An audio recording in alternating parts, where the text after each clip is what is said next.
Hello, everybody. Welcome back to the Boss Rush Podcast, a great place to play games and be better. I'm one of your hosts, Corey Dirrig, and alongside me, as always, is the PC muscle race himself, LeRon Dawkins.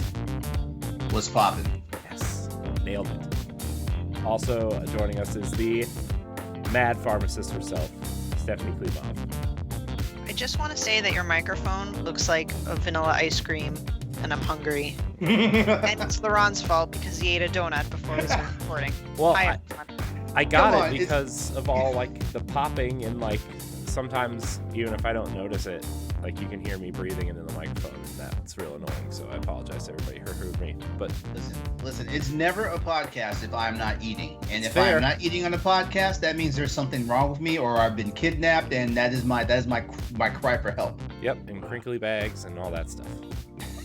I try to mute the microphone whenever I am going just all in on a bag. Yeah, it's all right. Also joining us is that Retro Code, my friend, my pal block confidant, Eddie V. Hello, everybody. Let's make a man some pop songs. Oh boy, here we go. Hi, everyone. How's everyone's week going? It's going. It's getting interesting because now that it's March, everybody's about to lose 500. 500 what? About to lose 500 what? Oh, he froze. Yeah, he did. Now we'll never know what the 500. Oh, Ed. There he is. I'm here. 500 what? Everybody's about to lose 500 what? $500 because for all the games that's about to drop. 500. Hold on. That's it? What games drops are we having? Hold on. Man, you got February Triangle Strategy. You got Sorry, Ed. Go ahead. You got Triangle Strategy, Gran Turismo 7. You got Kirby. Gran Ghostwire Turismo 7 is already in some people's houses thanks to Amazon. That happened with Elden Ring 2 last month. There was a lot of games that came out before its release that they got. Every for time Amazon I order and something Best on Buy. Amazon, it comes early or it comes on the day of. Let's see. We got GT7, Triangle Strategy, Chocobo GP, for those people that care about that stuff. GTA 5 is finally hitting Series X and PS5. Tunic. Wait, isn't that old? Isn't that old? Tunic? No, Tunic, it was just no. announced 4 years ago. That's all. Okay. Yeah. Okay. Persona 4 Arena Ultimax, Rune Factory. Wait, Rune Factory doesn't count. Ghostwire Tokyo says, oh shit, Kirby and the Forgotten. Wow, Ghostwire Tokyo, Kirby and the Forgotten Land, and Tiny Tina's Wonderlands are all on the same day. Yep. Oh, wow. Yeah. Yep. Yeah.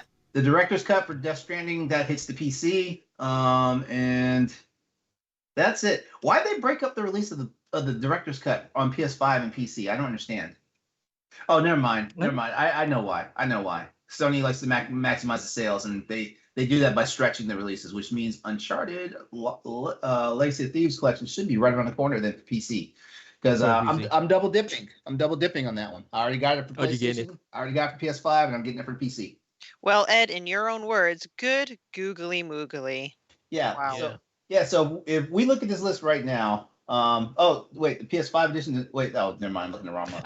I will say I do want to play Ghostwire Tokyo. That Me looks too. really good, very interesting.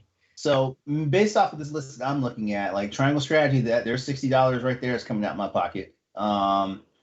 This might be a quiet month for me. Because Triangle Strategy, Ghostwire Tokyo, so that's $120 total. That's it. This is a good month for me. I know Kirby is for me.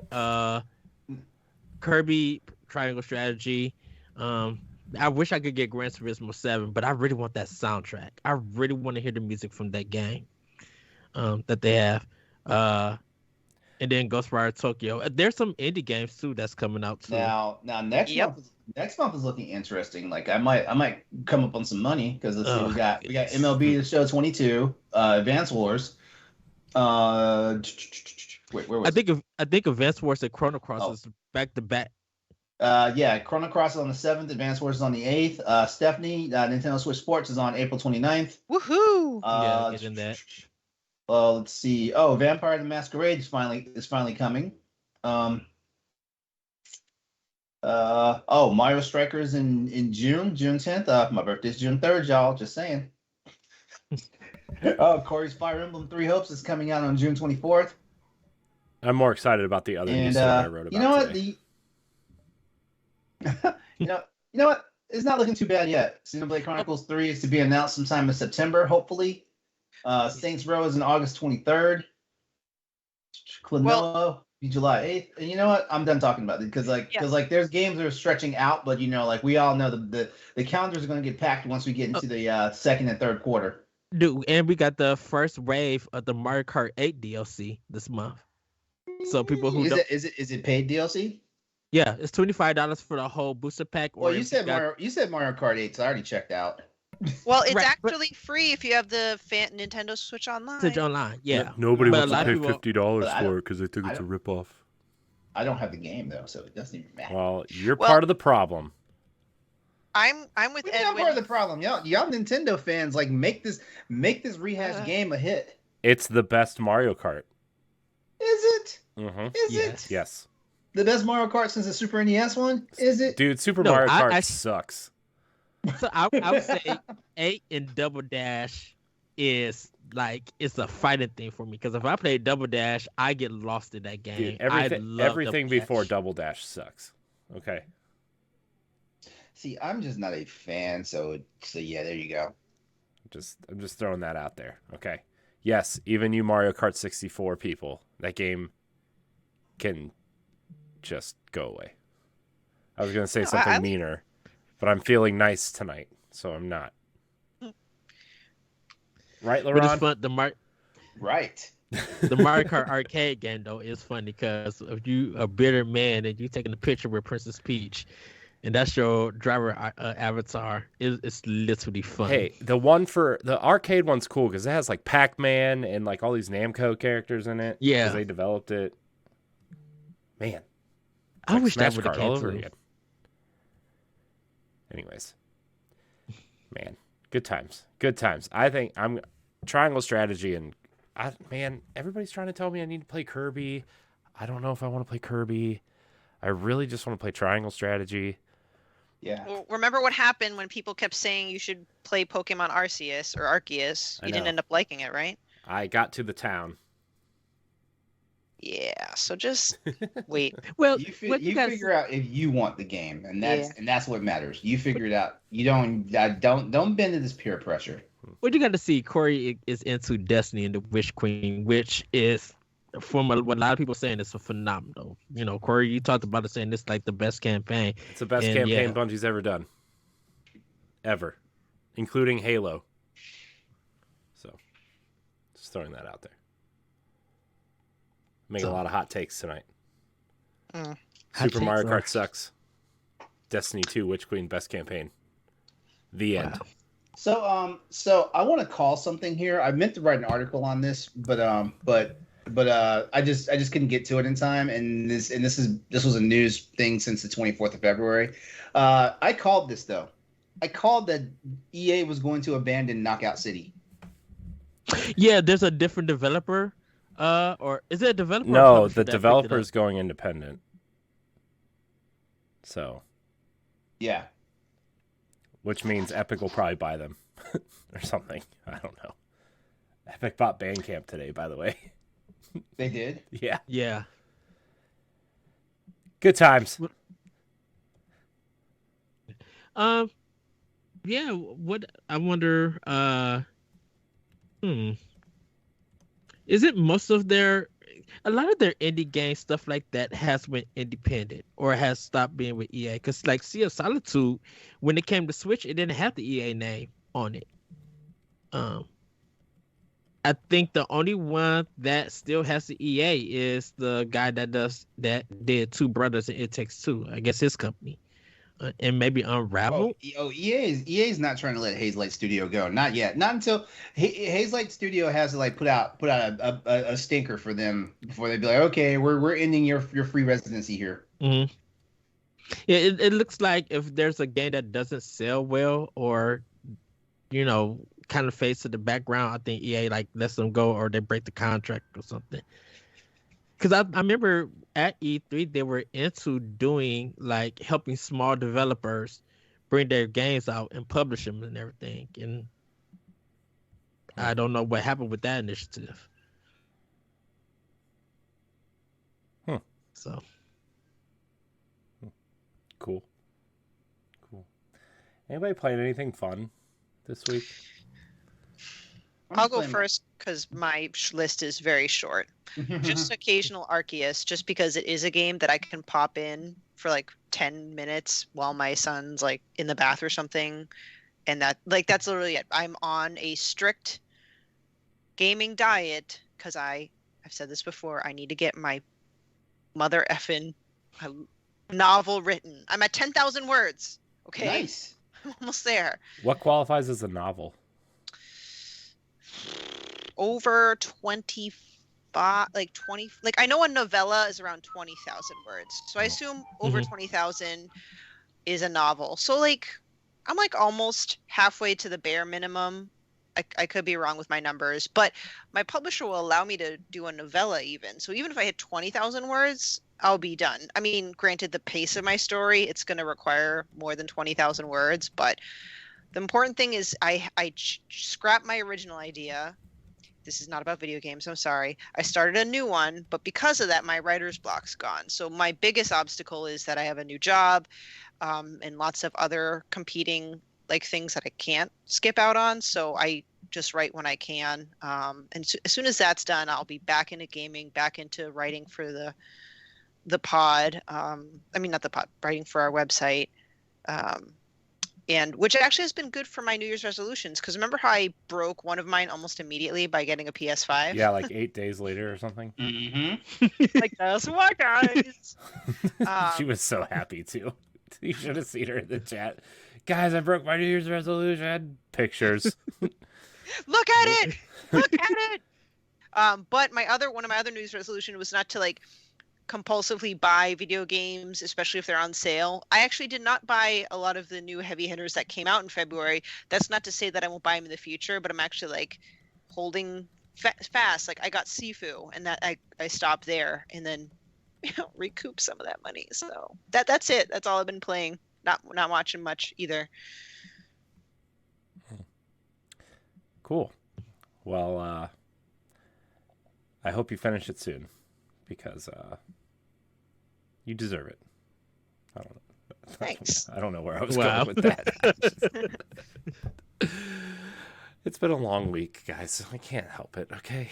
I know it's been a long week and it's only Wednesday. Look, but that's why we're here. This is our therapy session. I know. This is where we come to talk out our non-problems, our first world problems, and you know. So let's do a little bit more of that tonight. Yeah. You know?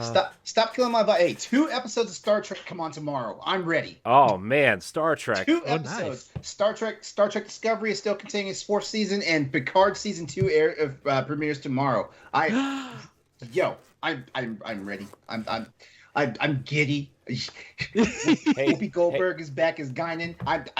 Yes. Hey, LeRon, you want me to make you feel terrible?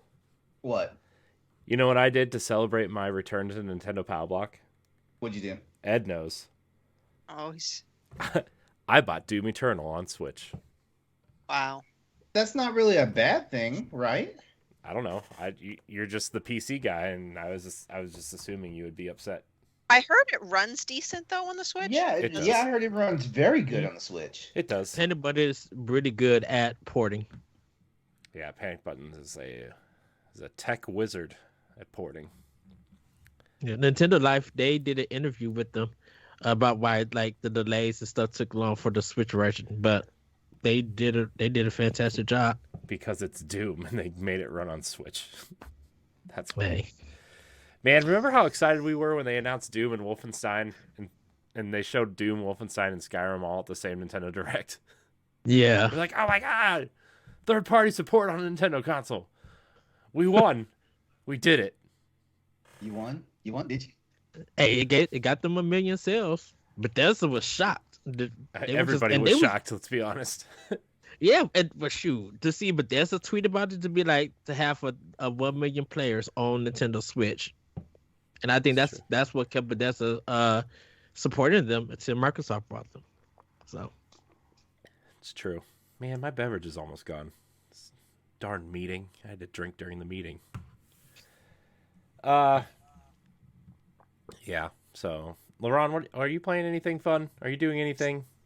Besides Mass Effect, Monster Hunter, and I just finished Uncharted 4 on the for the Legacy of Thieves collection. Yeah, how was Nice. that? Nice. Okay, that ending got me. Yeah, That it's a good ending got ending. me. Yes, man. The You game know is what? about It's 10 fu- hours too long, but the ending is amazing. Yeah, Yeah. that is the one thing I will say. The game is on the long, like, it was rather long in the tooth, and I thought Uncharted 3 was long. Man, Uncharted 4 was like, we're gonna like drain you. Yeah, but that ending with his daughter, oh my god. Yeah. Spoilers. Look, y'all had y'all chance to play this game back when it first came out. That's Was fair. it? What year was it out? 2015. 17? 16? I don't remember. It was out a while ago. By the way, I've had like a real big It released in May of 16. inkling to Okay. just play through the Uncharted games again, and I don't have a way to play through them. So, oops. Here we I go. told you, man. I can pack up my PS4 and ship it to you, man. It's No, no no. big deal. Like, all it's doing is collecting dust in here. Like, I have this bad habit now. Like, when an old system gets replaced by the fresh new hotness, I don't really go back to it. Like, the only exception is my modded PS1 and PS2. Those are the only exceptions. Mm. I'm surprised my modded PS2 still turns on, because I ran that fucker into the ground. Like shit, with all those Beatmania and all those music games and all that stuff, and Dance Dance Revolution, And then like 18 games of Beatmania and unreleased games never came out in the States, or like complete editions of games like Front Mission 4 Complete Mission. Oh my god, yeah. Like, that bad boy overheated. Wow. So just Mass Effect and Monster Hunter then? Mass Effect, Monster Hunter, and I plan to start the Uncharted Lost Legacy probably this weekend. If but honestly, like, I just realized, I think, when we were wrapping up Crossroads last night, I just realized I had God of War installed on my computer. So I need to sit down. Shit, I have God of War and Final Fantasy 7 on my computer right now. Oh wow! And all I did was turn on long enough just to see the opening for Final Fantasy 7, which, okay, Square, y'all did kind of a shoddy port. Like, there's no expanded menu to access the expanded stuff. Like, I have an RTX 2080 Ti. And this is the remake one. And I can't access DLSS and overclock the game and all this stuff. Y'all did a bad job on this. And the one thing I definitely don't forgive companies for is when they do shoddy ass ports of console games. I can't stand it, because it's like, number one, y'all released the game, like X amount of years after the console version's out, and you can't get it right. Come on, guys. This is the remake, right? Final Fantasy. Yeah, Final Fantasy 7 remake. Okay. Yeah. So it's one thing. Like, I don't even know, but I know that God of War does support all the higher functions of the NVIDIA the RTX graphics cards and the AMD graphics cards and stuff like that. But I haven't seen it all yet. And here's what I know: Sony actually puts the work in on their games when they come to PC. Like, every game has had a benefit, starting with Horizon and going up all the way through the Death Stranding. Even Days Gone had like expansions, stuff like that. And so I'm pretty sure like Uncharted's gonna get it. And you heard it here first. Spider-Man is coming to PC. I just don't know when the announcement is happening. Question, LeBron, who does the PC versions of Sony games? Like, is it like? Well, it's probably Nixxes, right? Because they bought them. That would make the most sense. Let's see. God. I know Gorilla did the port for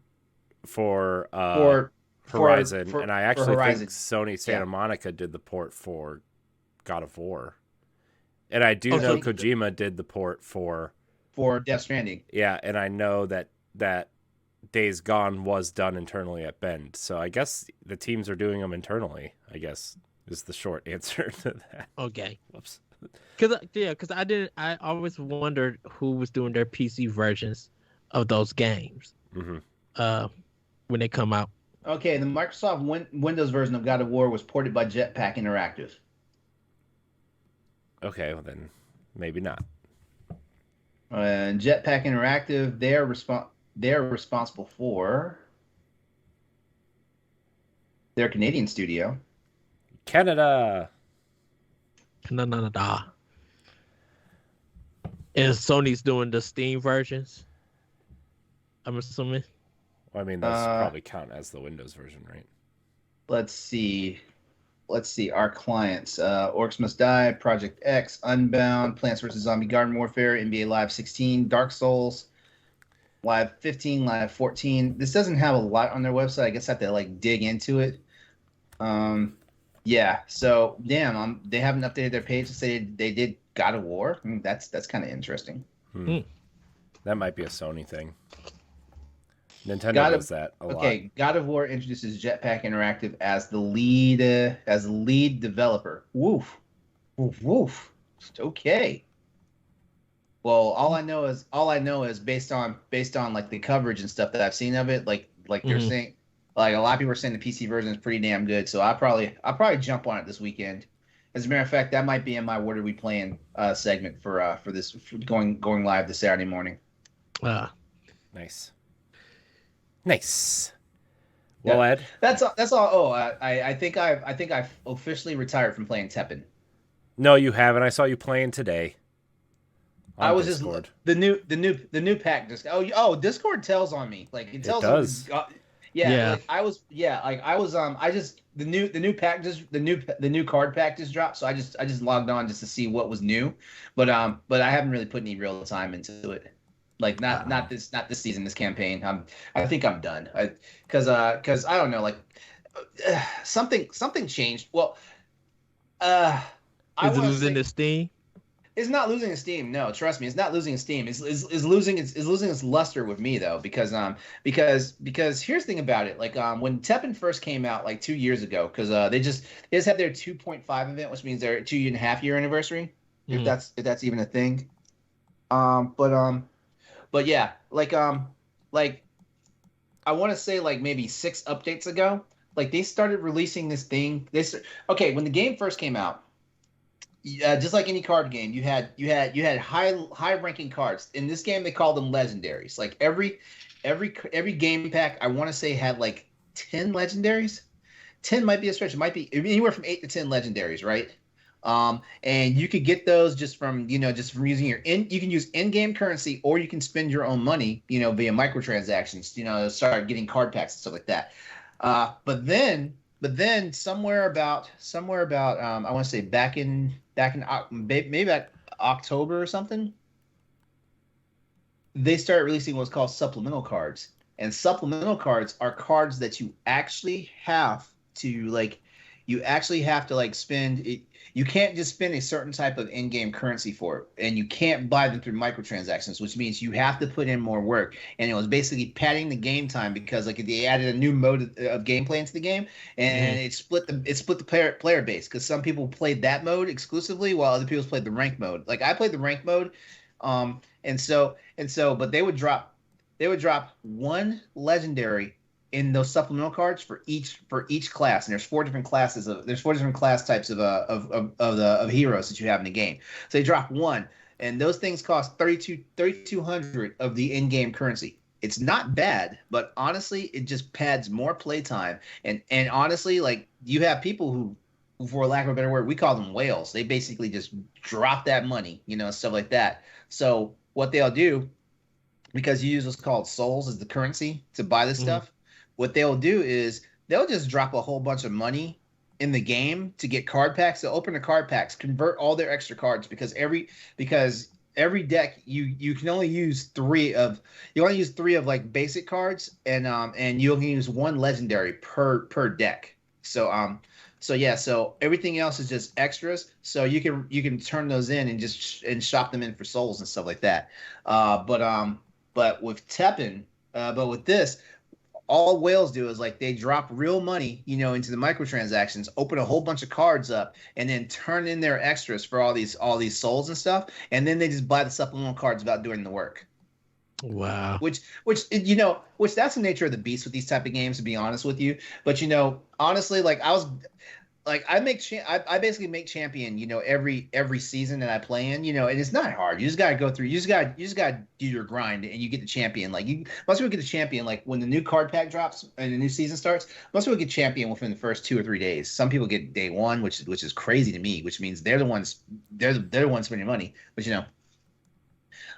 but I usually get champion, like before like the first time period, ends and stuff like that. So it's not really a big deal for me. But I was starting to get trounced by these people who just had these early ass supplemental cards, and I was like, man, fuck this shit, like when the game stops being fun, like Ubisoft games, for example, when they stop being fun, that's when I stop playing. When the fun turns into work. No. I don't mind work because God, I mean, shit, Oh no, like, I'm talking about the Ubisoft games. Oh, okay, yeah, because like those like old ass Monster Hunter games back from 2004 and stuff, like shit, like those were work, but they were fun. Yeah. That's funny. Dude, my fun games are still fun when you work. So that's the news. That's the news on everything I've been doing or not doing. Because like I said, I think I'm officially retiring from Tekken. I don't know if I'm uninstalling it from my tablet yet, but I'm slowing down. Like I'm not logging in anymore for the dailies, so that should tell you something right there. It's fair. Ed, what are you playing? Anything? Started up Voice of Cards, The Forsaken Maiden. Really enjoying that. It's a different narrator than the first game, and it's very weird when you hear Stephanie. If you decide to play it, and you like this is kind of like the second game, but it's not a sequel, like a direct sequel.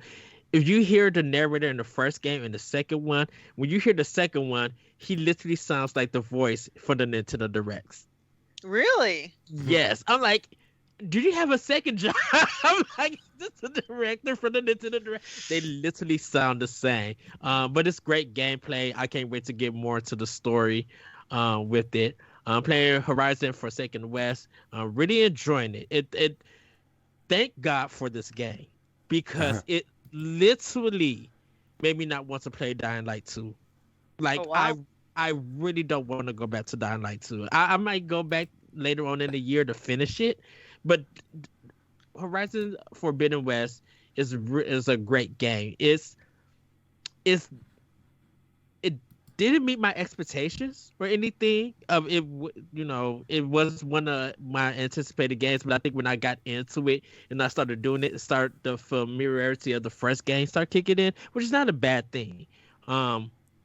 And I am enjoying that game because I will put 3 hours into it, searching everywhere, getting past the stories, and I really love the villains in this game. It's going to take a weird turn, and I don't want to spoil it, but let's just say it kind of gets very DC with it. And I'm talking about 80s DC with a certain superhero, and it's the second movie. So, I'm Batman. But it really is a great game. I could see it getting some Game of the Year nominations for PlayStation. But yeah, that's what I've been playing. Really enjoying that. Haven't really put much into a lot of gaming just yet. Because I'm going to be doing some writing, but I am going to be jumping into a lot of games next week. For it. Cool. Because Right. yeah. Cool. Well, nothing new for me. I've just been playing Destiny 2, The Witch Queen, which is obviously it's going to be taking up a lot of my time for a little bit. The campaign is really fun. I ran through it with my friend this past weekend. We were up till like 2:00 in the morning trying to fight the last encounter in the main campaign, and then it didn't register that he finished it, so we had to do it again. Oh no! So that was fun. But I'm doing there's a weapon now that I'm chasing, and it's it's a grenade launcher, and it has well, this is gonna sound weird to non-Destiny players, but it's a grenade launcher with a worm in it, and instead of grenade, instead of like an ammo counter, it has a heartbeat. So when it flatlines, you are out of ammo. It sounds like an Insomniac game from like Resistance or something. I mean, it is cool. The explosions are cool. So. But I've also been playing Xenoblade Chronicles Definitive Edition. About 3 hours in, and I haven't played it since it came to Wii, and I've had it for like a year. And I was gonna start with 2, and I played a little bit of 2, but then I was like, I should probably just play 1 first and just play them in order, you know. And I know that Xenoblade Chronicles 1, the Switch version, has that epilogue that kind of ties both games together, and it's like a Star Wars situation where they technically want you to play 2 first and then go back to 1, but nah, we're just gonna play them in order. And I know this summer a lot of people said they're going to be jumping into that series to get ready for 3 in September. Well, that's why I'm starting in February, Ed. Because maybe by summer I'll beat one of them. But that's kind of... Oh, I also fell into... I like... After we recorded Crossroads last night, I got in like this weird headspace to where like I just couldn't fall asleep, and I just kept like... You know, sometimes when you are overly tired, you just start thinking about everything in your life and like, oh my gosh, this is wrong, this is wrong, this is wrong. So I went out to the couch and I laid on the couch and I played Tetris Effect for like an hour. Just put the headphones in, just played some Tetris, listened to the music, and then I fell asleep. And my Switch was uncharged on my chest when I woke up. Oh no! So, but game that I still need to get. Oh man, Tetris Effect is so good. I've been playing it. I got it on Switch. Why is my Switch on? Stop it. Speaking of uncharged, I got it on Switch. It's on Game Pass, but I got it on Switch because it's Tetris, and Tetris belongs on a Nintendo console. Let's be honest, Nintendo handheld to be exact. I can agree with that statement. I can agree with that. So what were you gonna say, LeRon? Oh, I wanted to thank Corey for that wonderful update that Guardians of the Galaxy is coming to Game Pass, because I almost cracked and bought that game. Mm-hmm. It's coming to PC Game Pass too, which is surprising. Yes. So. Yeah, I am so mad. This is like why do I bother buying these stupid games? No. Because you want to support the developer, so they make a sequel. Stephanie, just like the PAL Block crew has told me, like, keep buying they told me to keep buying the Nintendo games so they go on sale. Keep buying these AAA titles so they come to Game Pass. Well, here's my theory, and Ed, we were kind of talking about this earlier.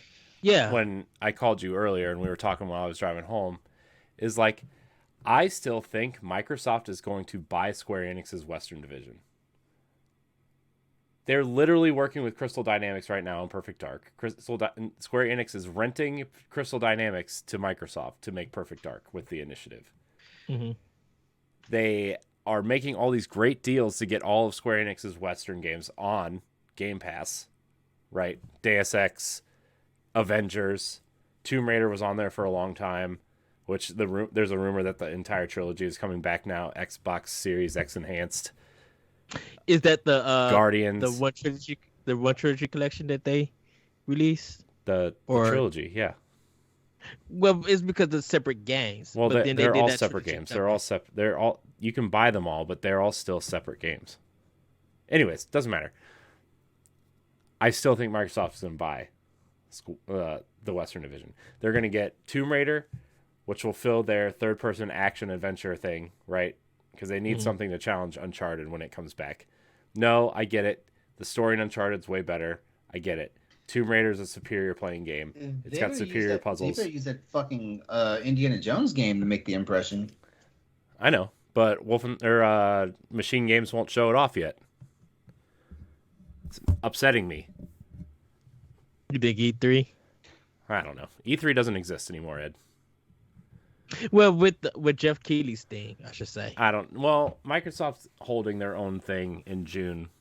We already know that, I think, because EA Play is holding their thing in May because they're supposedly revealing the new Star Wars game at that thing. Uh-huh. And so EA Play is in May, and then the Xbox thing is in June. And then the Nintendo Direct will probably be that Tuesday after the Microsoft thing, because that's when it always is. Ubisoft and Square Enix probably going to show their own, like last year. Yeah, well, I mean, it depends, because Sony will probably have a State of Play to show off Final Fantasy 16, and when's Forspoken supposed to come out? Isn't that supposed to come out soon? I haven't heard anything about that game. Yeah. There's no definitive date on that. Like, I didn't even see it on that list that I read. I swear. So, LeRon, they've been advertising that a lot for Forspoken. They've been advertising, yes, but May 25th, 2022. Okay. Oh, wait. They'll probably do a State of Play around then, I'm sure. Well, there's a State of Play coming There's a State of Play coming this month, according to rumors. And Square Enix is normally they do their own direct style this month too, so they may show it this month. Because Final Fantasy Origins come out this month also. Oh yeah, I forgot Stranger of Paradise is coming. I forgot that game even existed. Yeah, so that may be the highlight. So we'll see. But with Crystal Dynamics, when me and Corey was talking, I'm just like, that would really make Microsoft strong. Like their library of games and stuff, they'd be really strong with that. I mean, what we were talking about is like, I would have rather them take. No offense to like Activision and stuff, but I feel like with what Xbox needs in terms of games, like they need the third-person action adventure game, which is what Sony excels at. If you get that, you get Tomb Raider and Legacy of Kain, which everybody wants a Legacy of Kain game to come back. Yeah. So like you fill that gap, and then you get Deus Ex, which totally fits in with like what you're doing with Dishonored and Deathloop and whatever else they're doing over there. Hang on a second. Okay, speaking of Forspoken, like news broke this morning from comicbook.com that Forspoken has reportedly been delayed. Wait, what's really? Forspoken. Oh. Yeah. That's comicbook.com though. No. I feel like okay. I don't want to make this sound bad, but I trust them more than I trust Game Rant. I mean, I don't really trust anybody at this point. Everybody says whatever they want. I'm assuming it's probably been delayed to the holiday then, the fall. Nah, Zelda's coming to PlayStation. You heard it here first. Yeah. Square can't take that chance of having Final Fantasy coming out like around Christmas, because I guarantee you a lot of other companies are padding their release dates for like the end of the year. Well, I mean, like Forspoken has been delayed, is I think close to holiday, because Square is kind of stacked already, and with Chrono Cross, Live Alive. Square's got their hands in everything. Like when I heard about them front mission games, I was like, oh my Jesus. Yeah. and I think because a lot of that we know is coming to Nintendo, I think Square is kind of covered for the summer. And I don't know if they have the Chocobo Racing also this month. I don't know what they have planned for the holiday, like for like big releases or anything. And right now it is Final Fantasy Origins and Forspoken, and maybe something about Final Fantasy 16. But that's highly like, who knows what that's going to be. Oh, and is it Godfall? The one that they're doing with Platinum Games? Babylon's Fall. Babylon's Fall. They look identical tomorrow. And equally bad. Yeah, that's coming out. Is that tomorrow already? I believe it's tomorrow. Hold on. I did write the notable Thursday. I did write the notable games list for that. Hold on. We talked about this on Crossroads last night, LeRon, right? I was listening to Giant Bombcast today, and Jeff Gersman, he said that he has never been so underwhelmed by the first impression of a $60 video game in his life. Yeah, Babylon's Fall is tomorrow with Ghost Runner Project Hell. Yeah. So it's on the Thursday that Oh they're man, releasing. this game to survive, it needs to be a PlayStation Plus or Game Pass or what Spartacus game or whatever the heck they're calling this thing. I wonder. I don't know. PlayStation Plus can't save all the games though. That's the problem, because look at Destruction All Stars. No, you're right. Yeah, like I mean, shit, like Well, like Destruction All Stars is going free to play, but that studio has also been taken off the Twisted Metal reboot. Which, by the way, yeah. LeRon, we didn't talk about that last night on Crossroads. What's that? The Twisted Metal show Oh yeah, got picked up by who? Paramount Plus. Is it, yeah, I believe it's Paramount Plus. Mm-hmm. Oh, they're doing Starring one? Anthony Yeah, Anthony Mackie. Mackie's in it. Yeah. Oh, I didn't even know. I didn't even know they announced that. I meant to write an article on that, but I just got swamped with stuff. Like once we get into the week, like it's hard for me to like write consistently during the week. Like I'm better on the weekends than I am on in the weekdays. Weekdays. Was it the PlayStation blog that they announced it? No. I got it from Push Square. I got it from Variety. Oh. Okay, yeah, I got it from Push Square. I need to follow Push Square. You do. I know dude, they're just They're whole they're network- like PlayStation So- junkies. Dude, that because whole Push- network, it's Push Square, Pure Xbox, and Nintendo Life are like Life, they're yeah. the first sites I go to, and like yeah, I and need like to follow. my favorite thing about them is like if they don't report on the story themselves, they have their source right at the bottom of the story, like we do on our website. Mhm. It's like it's so nice. They're the first place I go. I don't even remember the last time I went to IGN. I'm gonna be honest with you. Or Yeah, IGN is too flashy. sorry, Stephanie's So awfully Push- quiet on this episode. What? I'm listening. Stephanie wants to actually break into the topics. That's what he No, wants. no, that's not. I'm just. Hey, just Corey, what's the listening. Xbox one? Pure Xbox, PURE Xbox. Okay. It's really good. That's where like All right. most of my Well, news stories. I guess To we be need to honest, start checking that out since PlayStation is Crossroads is doing a thing. oh yeah, I forgot. Okay. We should probably talk about that, huh? Before we talk about things. Yeah. I mean, I kind of talked about it on Crossroads last night, but so just so everybody knows, I know a lot of people who listen to this show listen to Arsenal X, the Xbox podcast. We're putting that on hiatus for a little while, just because we are stretching ourselves thin, and B, we feel like our I don't know, lack of a better word, talents and efforts can be useful elsewhere.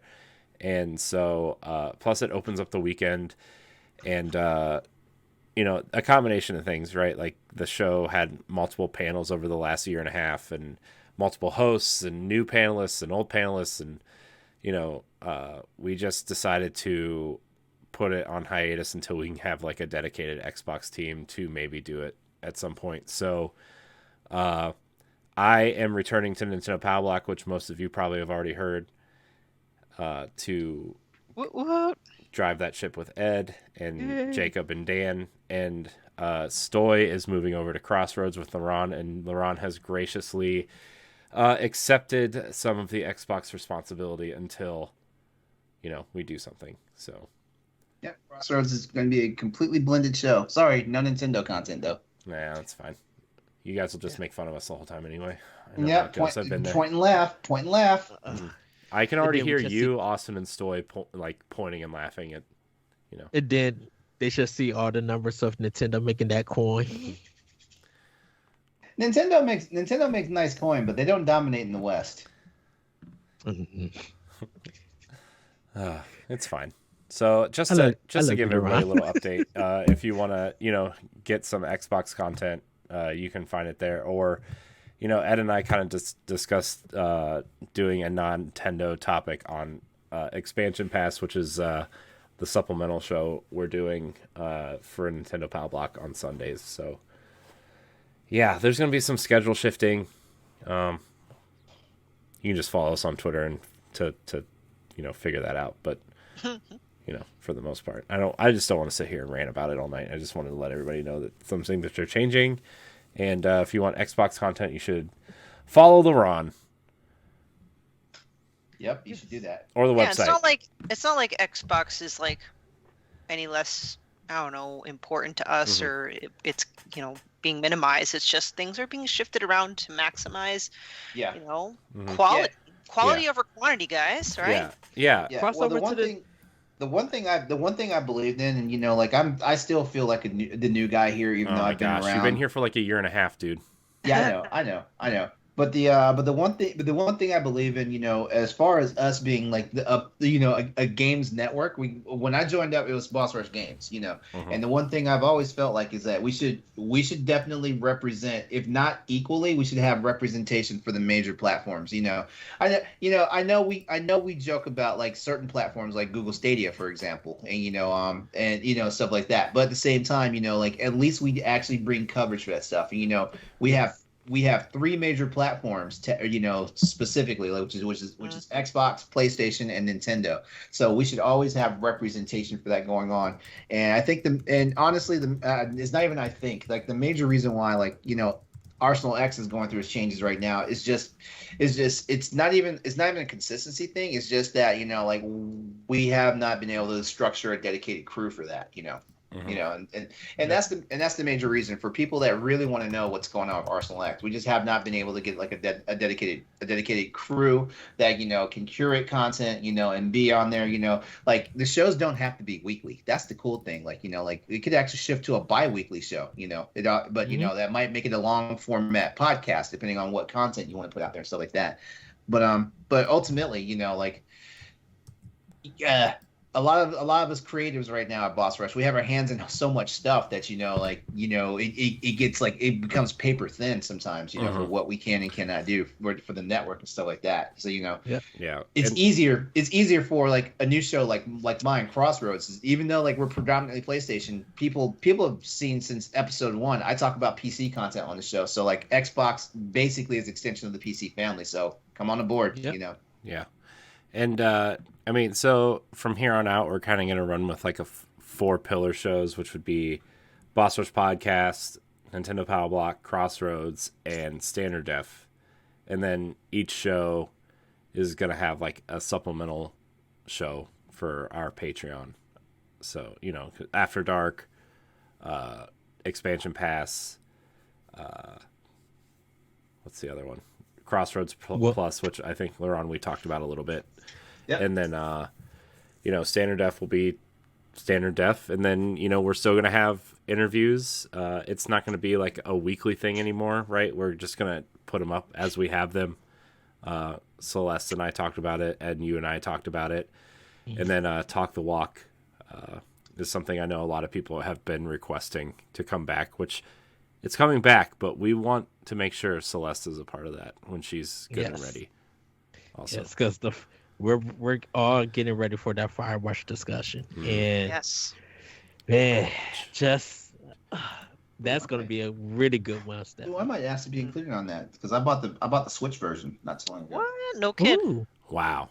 LeRon playing a walking simulator on Switch. What is this? Who is this guy? Hey, that's kind of like the home for it. I mean, Stephanie, we may have to do a 2-parter because a lot of people want to be on Firewatch. Yeah, it's a big one.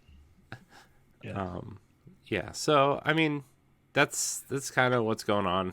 I know we haven't had an Arsenal X in about 2 or 3 weeks, but that's why. It was a hard decision. Trust me. You know what? But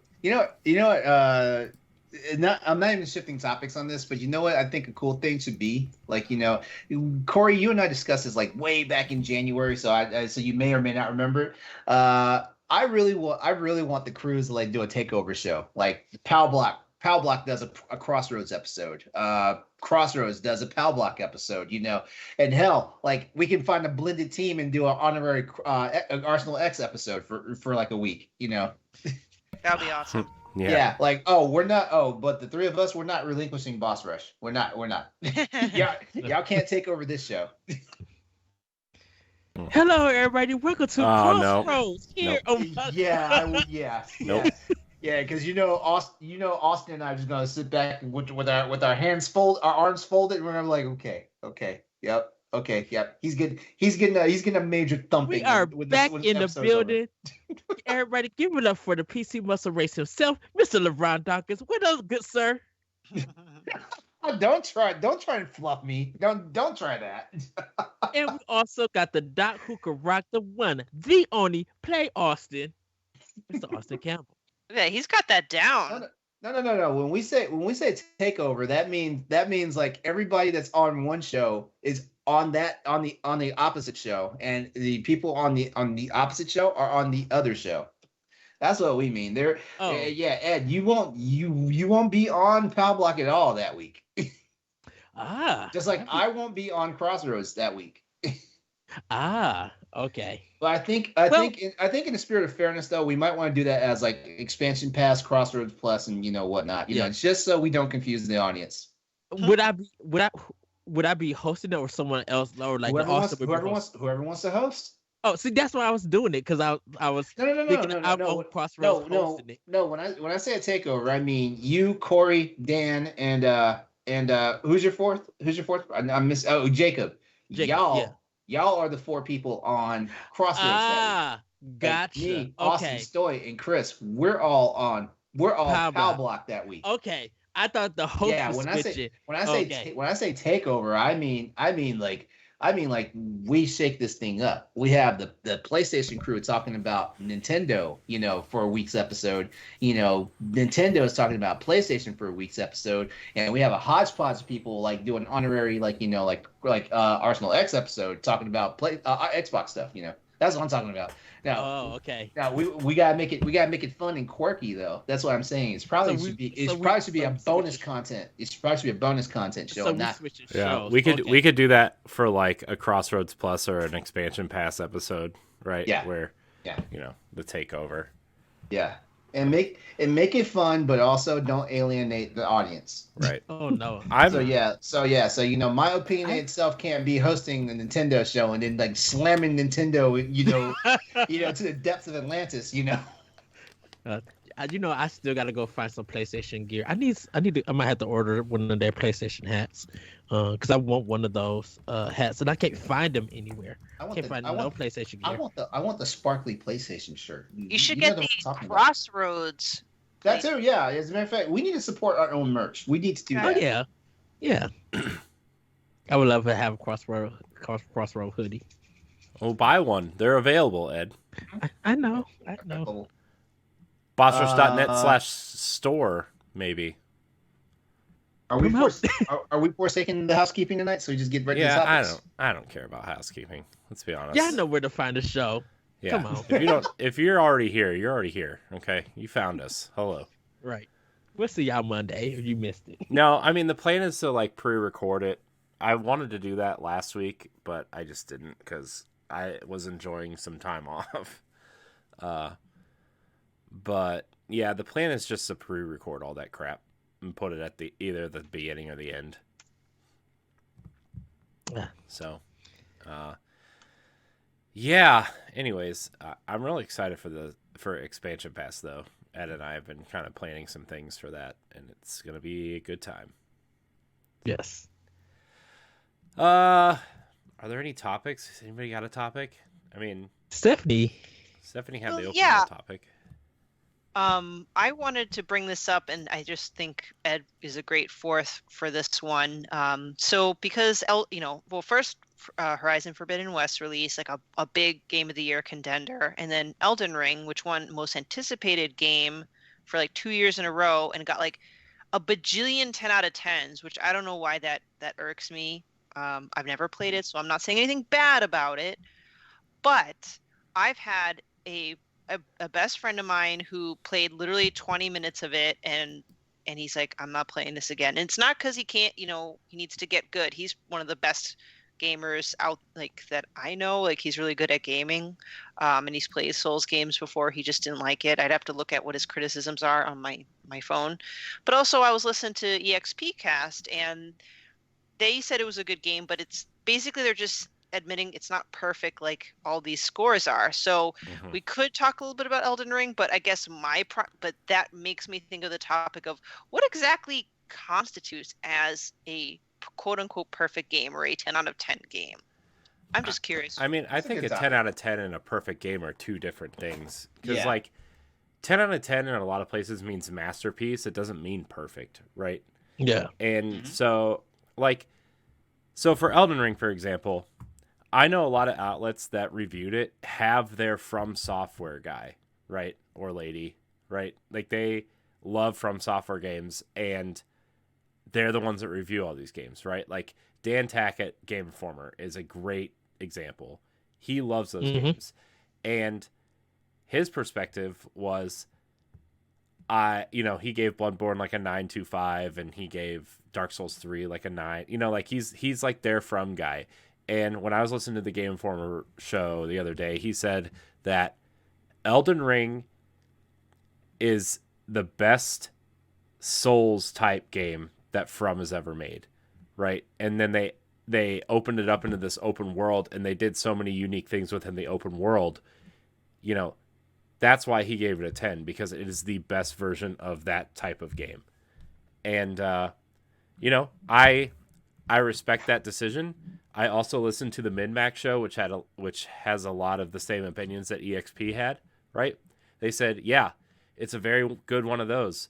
I don't like those games, so this game's not for me. And that's all I needed to hear to like not even worry about it. I've played enough Dark Souls and Bloodborne to know that I don't care for those games. Maybe one day if it's on sale, right? Like Dark Souls 3 goes on sale every other week for like $12, right? Maybe if it's on sale, I'll check it out. I'll pay $20-$30 for it and check it out. But like, I know that I don't really care about Dark Souls games, so I'm not going to worry about Elden Ring. Well, so here's the thing. Like maybe it's because I'm not the most hardcore gamer, but from like an outsider's point of view, I don't know why I just called myself an outsider. When I see 10 out of 10, in my mind, that is perfect. So, like, a lot of time. We're all trained to think that, though, right? I mean, like, 100% is perfect, right? When you grow up and people are grading your papers in school and stuff, right? 100% or a 10 out of 10 or a 20 out of 20. That's a perfect score, right? And we're all kind of trained that way. But I feel like that doesn't do anybody any favors when we get to real life.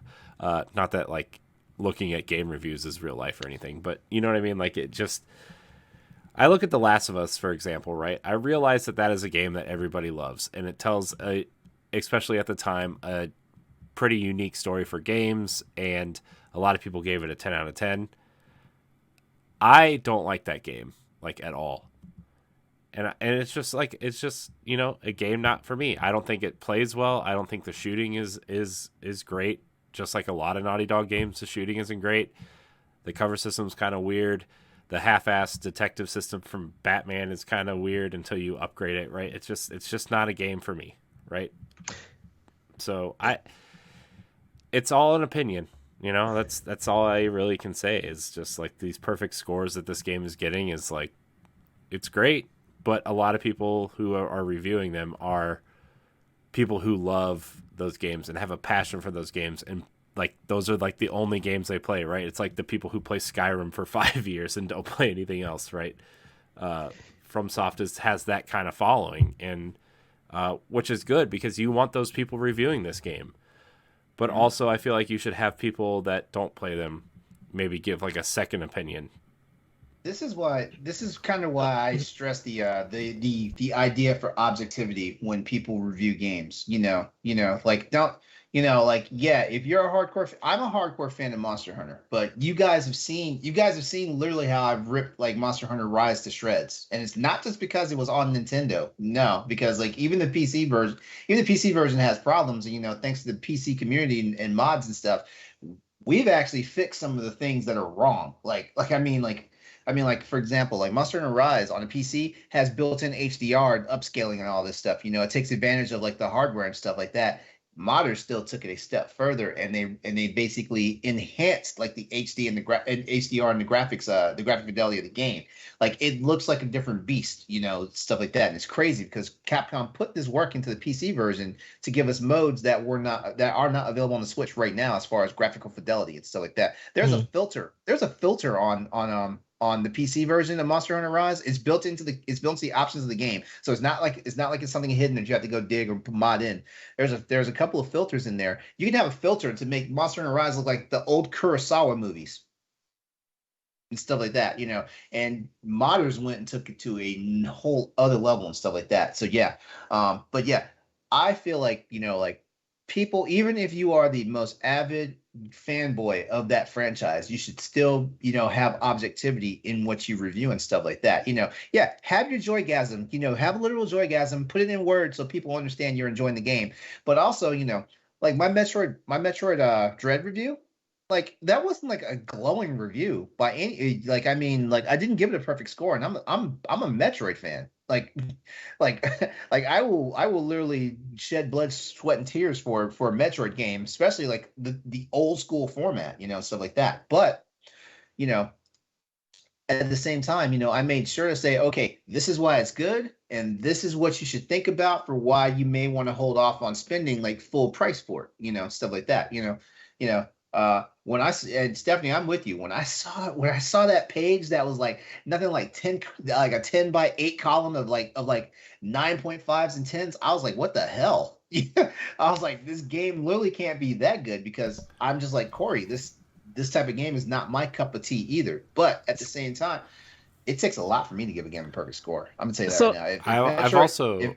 I've also heard this a lot technically wrong with this game, right? Like on the new consoles, it doesn't hit 60 frames, right? It hovers between 40 and 50. Yeah, that's a no-no. It's targeting 60, and some of the reviews, the people who reviewed it on PlayStation 5 said you should buy the PlayStation 4 version and play it on PS5. Yeah. Which that makes no sense. Like, I'm just like, that's... I thought a lot of people got the PC version. Well, I heard the PC version was broken. I saw two reviews say they had to start over on PlayStation because the PC version was so bad. Oh, wow.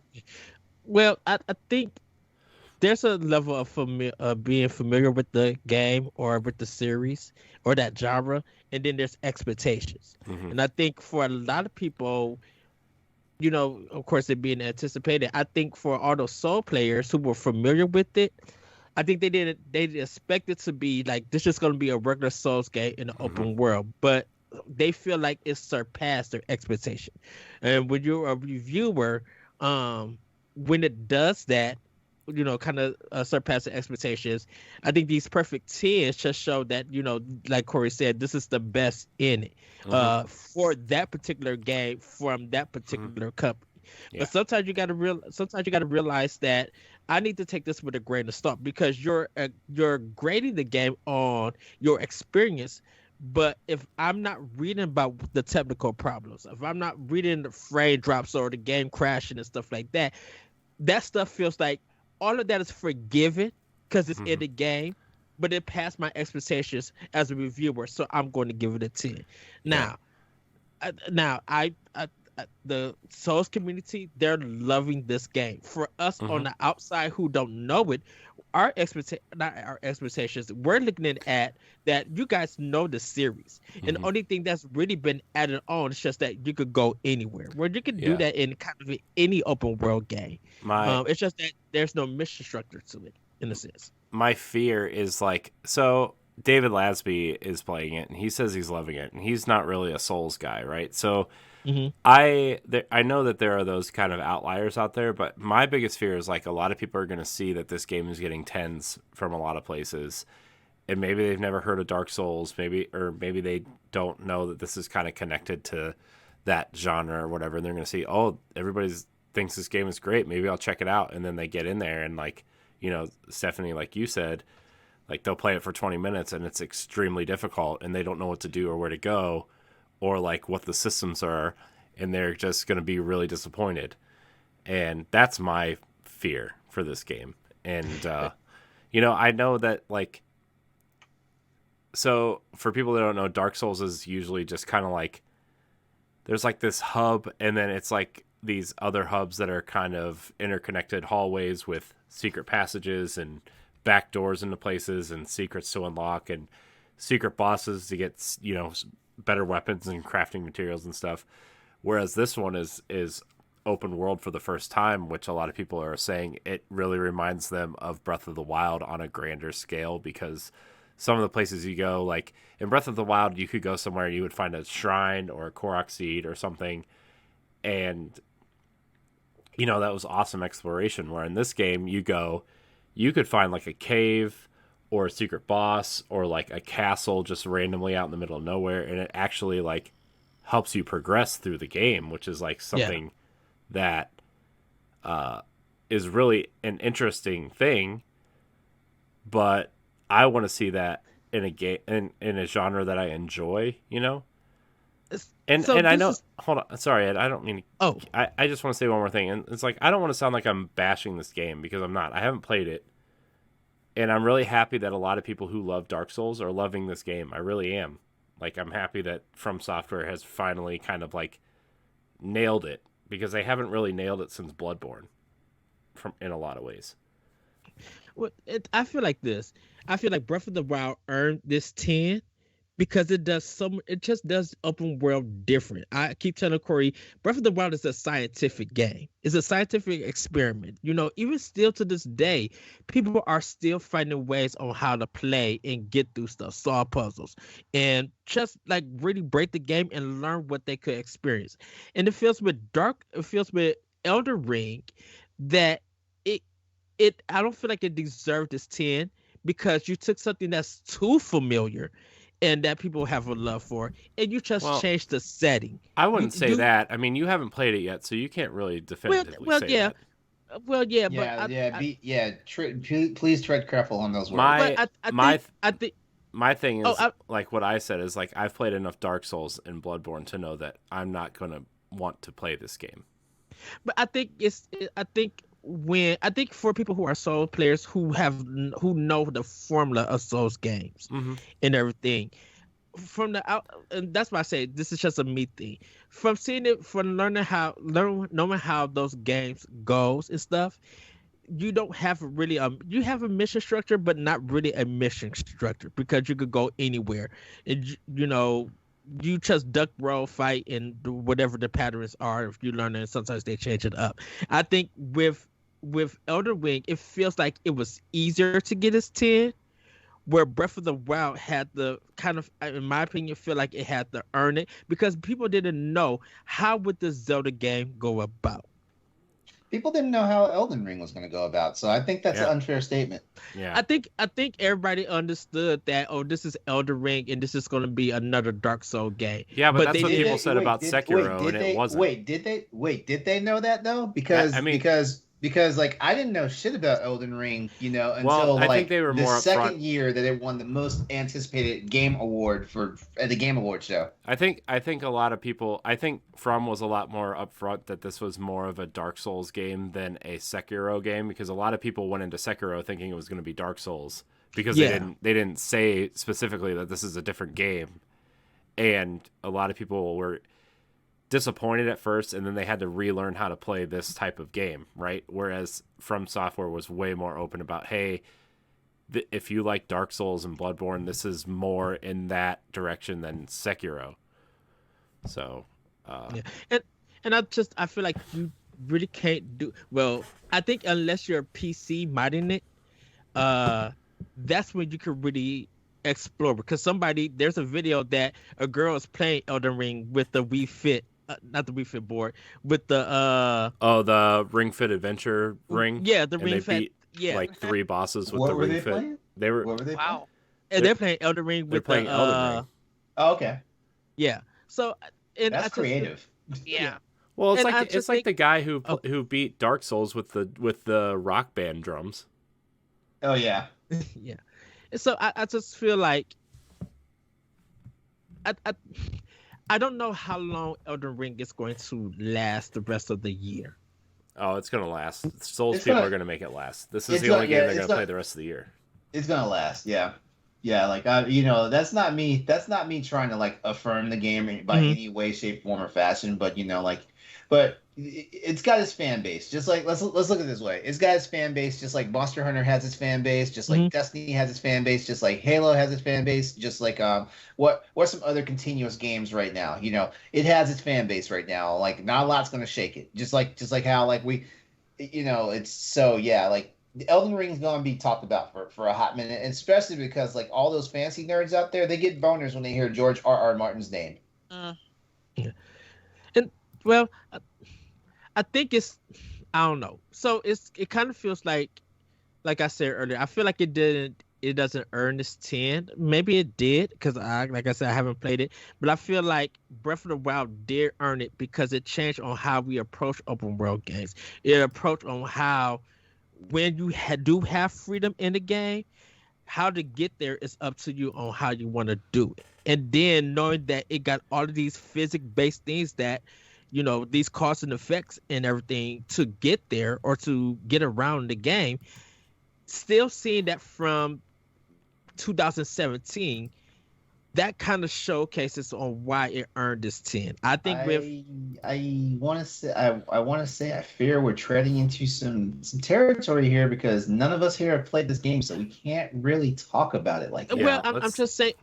That's what I'm saying. This is just a me thing, and I don't know. I'm just going to see. I think I want to see how long Elden Ring goes out for the rest of the year. And people are still playing Bloodborne and Dark Souls 1. Yes, exactly. It's gonna last for years. We're starting to talk in circles. I feel bad because this was not necessarily my intention to just pick on Dark Souls with this topic. So if anyone who's already wanting to unsubscribe to this, please don't. That's not my intention. I'm not trying to pick on Elden Ring. Oh, no. It's right. 80% of our audience is Nintendo listeners anyway, so it's fine.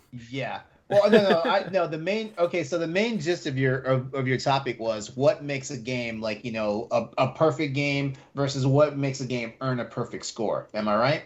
Pretty much, and I just Elden Ring just happened to be the jumping point off of it because it is the most recent game to get this 10 out of 10 like from numerous right viewers.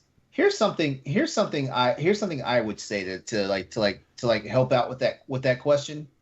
What I would say is, okay, so there's usually something that makes the game what it is. Like there's an X factor to it, and that cannot be denied. That's why every year when a Zelda game comes out, all the Nintendo fans are like, this is game of the year. That's why every year when a good Halo game comes out, all the Halo fans are like, this is game of the year. Or just like a lot of the Sony fanboys that know Sony's pedigree for like third person, like action style games and stuff like that. They swear all of them are game of the year. It doesn't matter if it's Last of Us or if it's Uncharted or not Days Gone, but I didn't mean to sound so dismissive, but you guys get what I'm saying. Like there's usually an X factor to it. Now, when you have that X factor, and let's put Elden Ring in that category for a second. Elden Ring has an X factor because it has the draw of the studio plus the creatives behind it. You've got From Software, but you've also got George R.R. Martin, which right there alone, like a lot of people know, the game's going to be in good hands. And let's flip this for a second. We just talked about Babylon's Fall and how like it's looking like it's going to be like one of the worst games Platinum has ever tried it out the doors and stuff like that. By name recognition alone, Babylon's Fall 5. I'm thinking the sci-fi. Babylon's Fall should also have like its own X factor because it's Platinum Games. That's a company we trust. But Corey said on Crossroads last night, and I actually had to back it up. Like Platinum does good when they have the right entity supervising their projects and stuff like that. And so we've got an X factor, for why the game is what it is. But then, to objectively sit down and say what makes this game like a good game, a perfect game, an A+, an A++, an S+ game, or a perfect 10 or whatnot. You got to break down like what's going on in this game. And I'm not just talking about story and like the combat, but you got to break down. You got to look into every single thing that makes this. You got to look at every ingredient in this game. And if you can look at everything, point out the reasoning for it, there's your justification for why it's a perfect game. And I think that's where the level of comparisons come in, because sometimes a lot of games that is perfect or not perfect or good, a lot of games that when they give reviews, you see a certain title get compared to that game. And it happens a lot in reviews, and some people were wondering why is this game could get compared to this game. We was talking about why Nintendo games get compared to a lot of reviews for a lot of games, and as much can you give me an example real quick? Pretty much like Breath of the Wild. Breath of the Wild got compared to what? Well, Elden Ring. Breath of the Wild is. You mean Elden Ring got compared to Breath of the Wild? Elden That's what you have to mean, because you can't use an old game to compare it. You can't use a new game. Old game to compare it to a new game. That it doesn't work like that. You have to use a new game. You have to use a new game and give it comparisons off of an old game. So Elden Ring was getting compared to Breath of the Wild. There's a game called Bugs Fable that was getting compared to Paper Mario. Mario Kart got compared to what? Mario Kart got compared to Blur. So the game. Wait, to Blur? Yeah. Okay, those people are jackasses. So the company who made Blur, they said that their game was going to be better. Was making fun of Mario Kart. They was going to out overthrow Mario Kart, but in the result, Mario Kart thrived and stuff. I love their moxie. Hey man, you have to have a target. Okay. You have to have a target when you develop. If your target is like a rival game or something, good for you. If your target is like a rival audience, good for you. If your target is just simply we want to make a purely fun game, good for you and stuff like that. You guys shoot for something, because like if you don't, it's like the whole thing about a failure to plan is a plan to fail. Like Blur was like, hey, like we're gonna make the next Mario Kart game, stuff like that, and hey. Yeah, good kudos. Like, did it happen? No. Even the Metroidvania games, Super Metroid is always being brought up, and not so much as Super Mario. Super Metroid set the bar. Right, but you would think that when you're speaking about Metroidvania games, Castlevania Symphony of the Night would be brought up, but even that game got compared to Super Metroid. Yeah. So I think sometimes you gotta look at the timing. You gotta look at the timing of these games. Just like look at all these games that came out. Look at all these games that came out. Like I guarantee you, Project Triangle is going to get compared to Final Fantasy Tactics: War of the Lions. Mm-hmm. I guarantee you. It's because certain games set a bar, and that's how these things work. It's just like let's look at a different level. Let's look at a different level. Like look at. I'm gonna use a food analogy now. Look at all these fast food restaurants that came out with their own chicken sandwich when Chick-fil-A dominated the chicken sandwich scene for so long. They all came out like bucking for Chick-fil-A. Like Popeyes had one. McDonald's has always had chicken sandwiches, but apparently like no one talked about them until a certain point in like in the life cycle of fast food, so like that. Them chicken sandwiches is bomb big. There's always a target. There's always something that sets the bar. Like the bar in the food analogy for that particular thing was the Chick-fil-A sandwich. And like Chick-fil-A had like bad press going on because the way like their board directors and stuff were doing stuff with LGBTQ people and stuff like that. So it made them a target. Like Wendy's jumped on them, McDonald's jumped on them, Popeyes jumped on them, Zaxby's they jumped on them. They shouldn't have jumped on them, but they jumped on them. And stuff like that. So yeah, same thing applies here. And I don't want to beat it down too much more, but ultimately everything has a rival. Like like Monster Hunter games have other games. There's games that come out and they're immediately like either a clone to Monster Hunter or they're comparable to Monster Hunter in some way. I pay attention to that stuff. I don't like those games. Like Dauntless is probably the first game that probably comes even close to doing it right. But that's a stretch too. But yeah, that's honestly how it is. So it's not that games like Breath of the Wild, Mario Kart, Paper Mario, and all that stuff are getting dogged on. It's that those games set a bar, and this is what everybody's trying to achieve. So yeah, once again, Nintendo's like the #1 video game company in the world. And I'm just using them as an example because they show up in a lot of reviews when it comes to comparisons. And I think when you think about what makes a game good, what makes a game perfect, first of all, whatever makes it perfect and good is your personal thing. Whether you agree with a reviewer, a community, or whatever, if you pay for the game or playing it on Game Pass or any way that you achieve it aside of pirating, any way that you achieve it, whatever experience that you come out from it is going to make you claim that it's good or not. So just because you see a review score, sometimes it's not that 10 for you.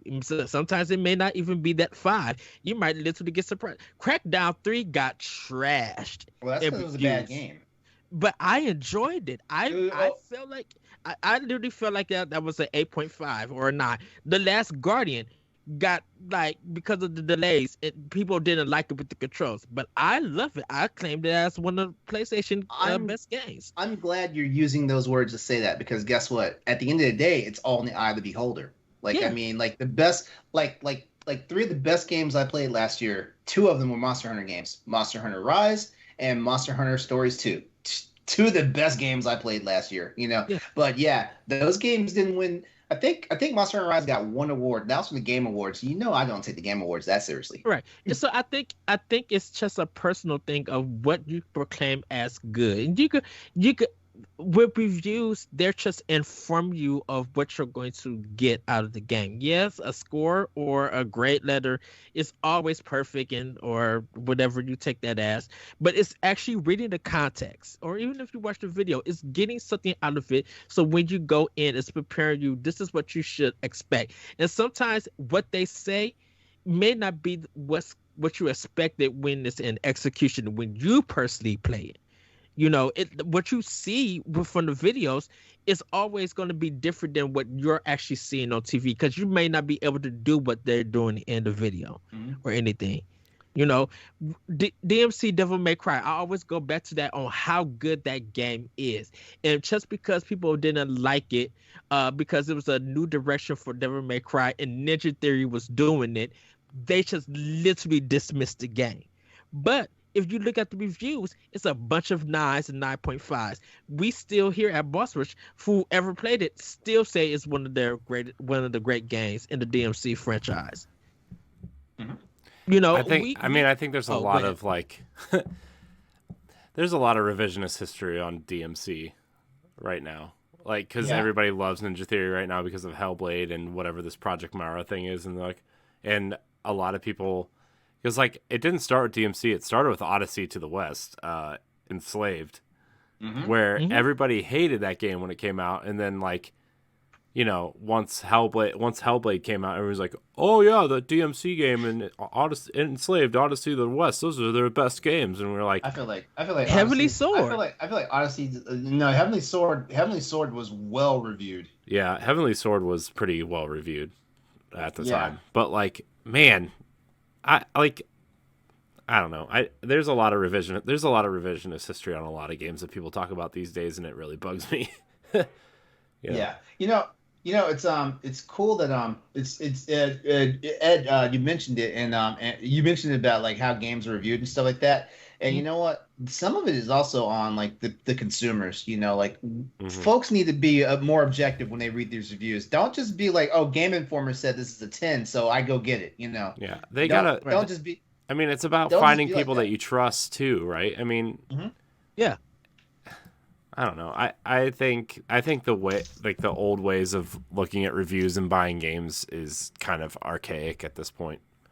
You know, you got to find people that you trust in terms of the games that you like.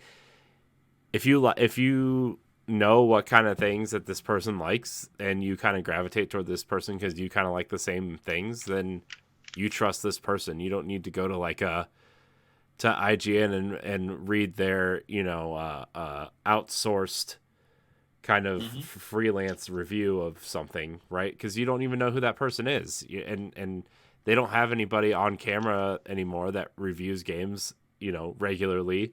They don't have anybody on their podcasts that review games regularly, right? They're either part of like the wikis team or like the sales team, or their job literally is host, right? Yeah. I think the only person I think I really trust anymore at IGN in terms of like their game reviews or games that they're talking about is Ryan McCaffrey and Destin, right? Like the Unlocked team. And I mean, this is coming from someone who used to go to IGN like every day for like a decade. Back in the day, it was oneup.com because for me, of course, of EGM, but I read the reviews to people who played those games, and I trusted them more than anybody else. And when I bought that game and I read after reading their reviews, I agree a lot with what they said and everything. Now, the Gears of War one was something else, but that even like you were talking about, Corey, that took a that took a while for me to get into. Mm-hmm. Because I really did not think, when I first played it on 360, I did not think Gears of War was a perfect 10 when Dan Shu gave it. I thought that game was clunky with the controls. I mean, the first one is pretty clunky, right? It's almost an Uncharted situation, but I think the reason why Gears gets a pass and Uncharted 1 doesn't at this point is because, like, we had never seen anything look like Gears of War before when it hit, right? Mm-hmm. Unless you had, like, a super powerful PC, right? We have never seen anything that looked like Gears of War at that time. Whereas when Uncharted 1 came out, we had already had Gears, we had Oblivion, we had, you know, all these games at that point. We had Halo 3, I think, at the time, right? We had all these games that looked incredible and played incredible. And Uncharted 1, although, like, the story was great and the characters are fun, plays like crap, right? I mean, I think we can all kind of agree that Uncharted is not the best playing game on the market. Yep. You know, obviously it got better as the series went on, but you don't go to Uncharted to play the game. You go for the story and the characters and the banter and the shenanigans, right? I mean, that's why you go. So, but yeah, I mean, to your point, Ed, like I tried to play the original Gears of War a couple months ago, and you compare that to Gears 5, it's like they're two totally different games, even though the mechanics are the same. They're just like, it's clunky. Like, Marcus feels tanky. Like the roadie run feels slow. The cover system is remember that marketing gimmick they tried to say for Gears of War? Like, the reason why the characters move so slow is because of all the gear that they have on their body. Wow. You remember that marketing? Yeah. I remember an Xbox rep coming into the GameStop trying to tell me that. And I was like, Really? I was like, number one, like, that makes no sense. Just say like, the game is designed to be slow paced like that. Say that. Don't piss on my back and try and say it's raining. And I think when a game in a series evolves, because the first games are not always going to be a perfect 10 and everything. It literally takes time for a series to get to that point to grow. I mean, it's Assassin's Creed. Oh. It's the Assassin's Creed situation, right? Where 1 is a proof of concept and 2 is the better game. Yeah. Mm-hmm. I feel like this. Until your game gets to the level of Mega Man 2 versus Mega Man 3, if you do a good job for a game, just take it like that. Because Mega Man 2, Mega Man 3 is like the games for a heated argument with gamers. Even though that's old school and retro, nope, they're both good games, but people choose which one is better than the other. Nope, Mega Man 3 is better than Mega Man 2 because Mega Man 3 has all the bosses from Mega Man 2. Bam. Hell yes. Lawyered. No. Mega Man 2 is better. The soundtrack, the bosses. I'm just kidding. I've never played either game. I just know that. Wait, how are you gonna say the bosses are better in Mega Man 2 versus 3 when all the Mega Man 2 bosses are in the freaking game in Mega Man 3? But you have to trust through all that mess in 3 to fight them into. That doesn't matter. Mega Man 4 is the real best game because you get rushed. Keiji Inafune and his team, they knew what they were doing. They knew what they were doing when they did Mega Man 3 the way they did. Stephanie, did I just make my point about saying Mega Man 2 versus Mega Man 3 being a hot debate? I thought we were talking about open world games. No, that's what I'm saying. Perfect games. That's what I'm saying. When your game gets to that level, if you do a good job, you know that just take it. Master RPG in the chat. He's like, stay out of it stuff. Don't defend yourself. I'm like trying to stay neutral here. I'm like, I will say I do love Mega Man 2 and I love Mega Man 3. I love them both. I love them both. I can't honestly make a determination of which game I actually like more because I play them back to back. Like I can't spend a weekend and play Mega Man 2 and not turn around and play Mega Man 3. Shoot, I think I stream Mega Man 3 more than I stream 2, which I need to restream it. Because I love fighting that dragon. I love going through those levels and hearing that music from Mega Man 2. All right. So ultimately, for all of our listeners who are still here and we didn't put to sleep or run away. No, they're listening. They love Ed's hot takes. ultimately, what it all boils down to is that like you have to make your own informed decisions sometimes when it comes to these games. Like you have your favorite games, and you in your heart of hearts knows like if your favorite game itself is a perfect 10. You guys have heard me just say I've listed off a lot of my favorite games, like Monster Hunter Rise, Monster Hunter World, Metroid Dread and stuff. And you notice I didn't say any of those games were perfect. And those are games that stay on rotation in my system right now and stuff like that.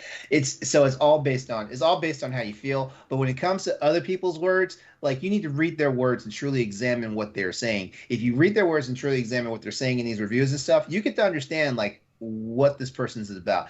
If it's a pure fanboy, you're gonna figure it out real fast. If it's someone who's actually knows their salt is worth their salt, in games and reviews and stuff like that, you'll see it immediately and you'll know, hey, this guy knows what he's talking about. So I kind of trust his 9.5 or his 9.75 or his 10. I trust it. So there you go. There you have it. Yeah, enjoy what you enjoy. Whatever you consider as game of the year to you, or whatever you consider good or bad, that's all on you. Whatever way that you buy it, play it, come across of it. If you enjoy it and it's great to you, that's all that matters. Like Nicki Minaj says, like what you like. The only perfect game that has ever existed is Tetris. That's my opinion. That Corey? Yeah. Hold on. I got something coming to you through our chat right now. Is it another TikTok video? Through our chat right now. I mean, okay. And no, our audience cannot see that. That's so funny. That's so funny. I was saving that. I was saving that one. I'm choking right now. It's fine. Oh boy. But I also have a confession to make. I've never played Mega Man 2 or 3, so. What? I am not surprised. I am literally not surprised. Ed, you knew this. We had a whole POW Block episode on it, like real early on. I've played them, but I've never gotten far in them.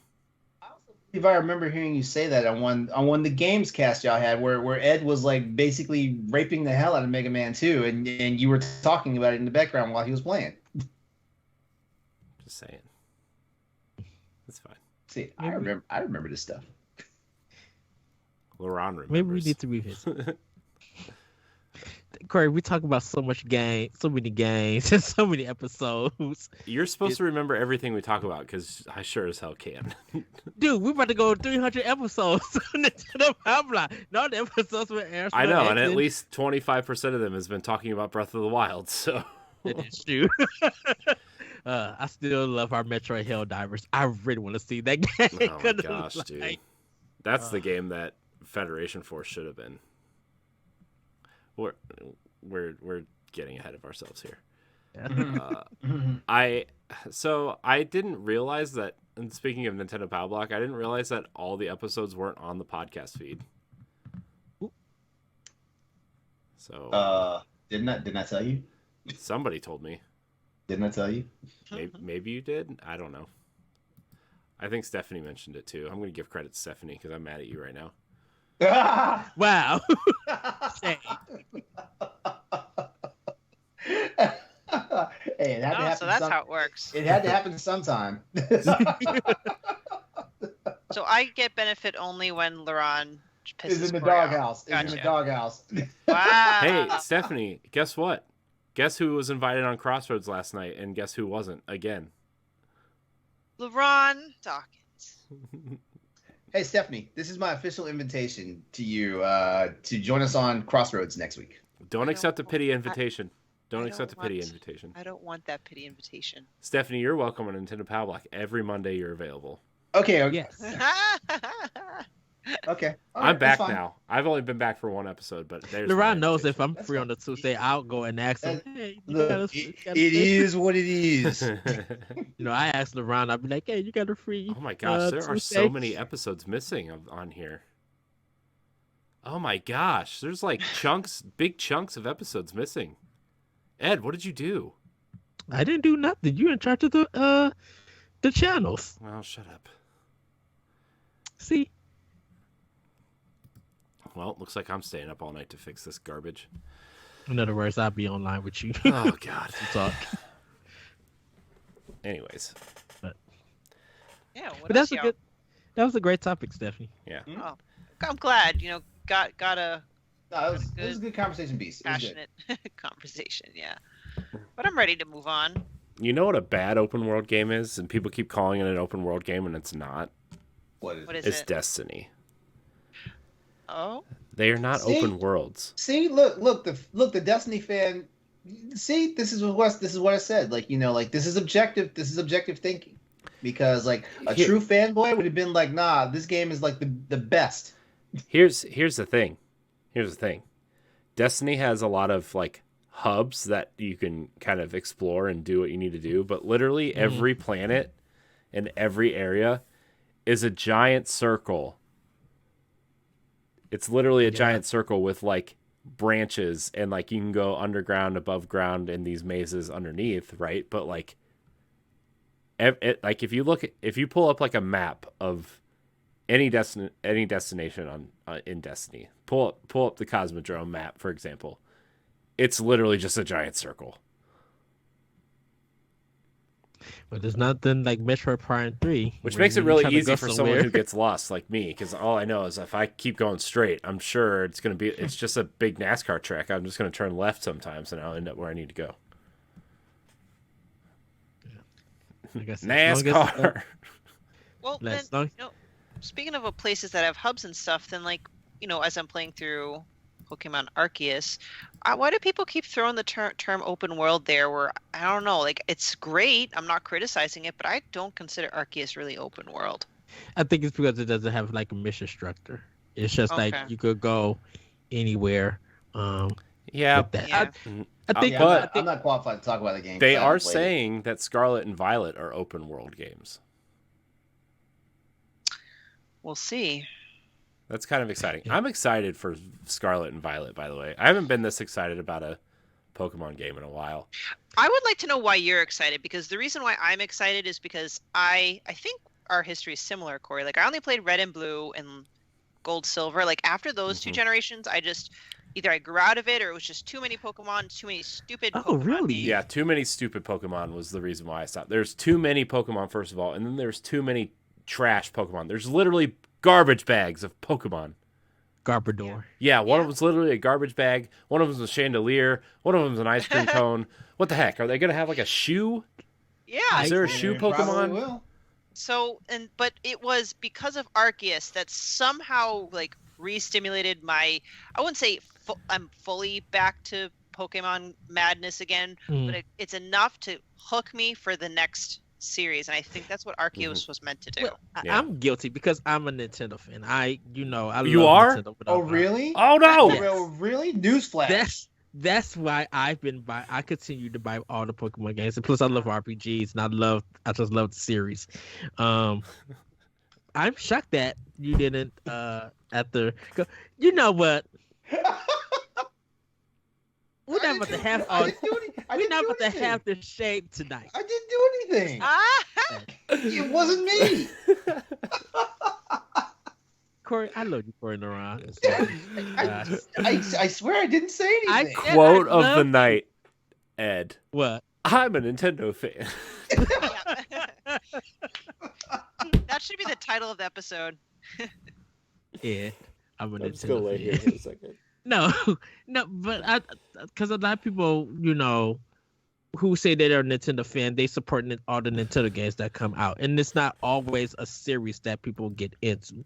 And so when it comes to Pokemon, a lot, like you guys said, a lot of people play up to a certain point and then they stop playing. Where with me, I've been playing the game consistently, but as a Nintendo fan, I haven't went out to go get Stadium Column or the camera game that came on N64.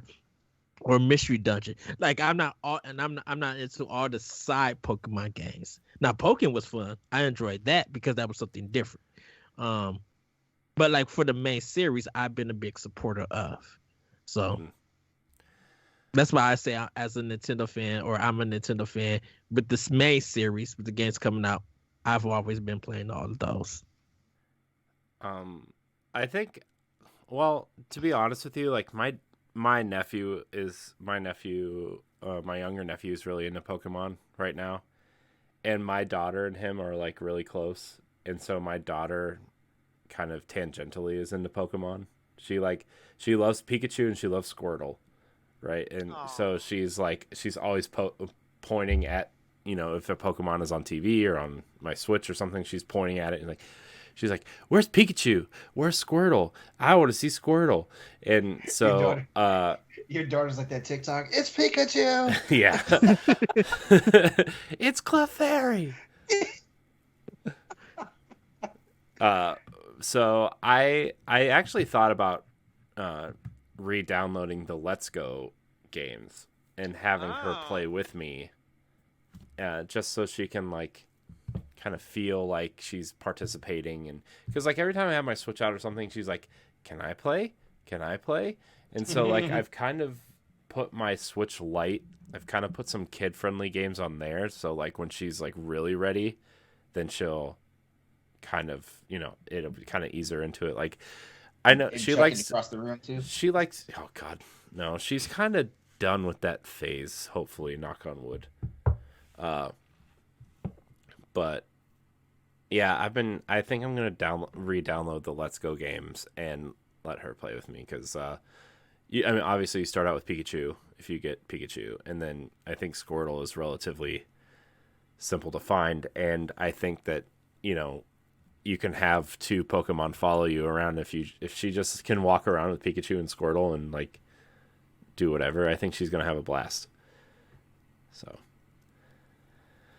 but I'm excited. I'm excited for Violet and Scarlet, because if they really are open world games, and it kind of has a similar structure to the older games in terms of let's go to the gym and fight the gym battle.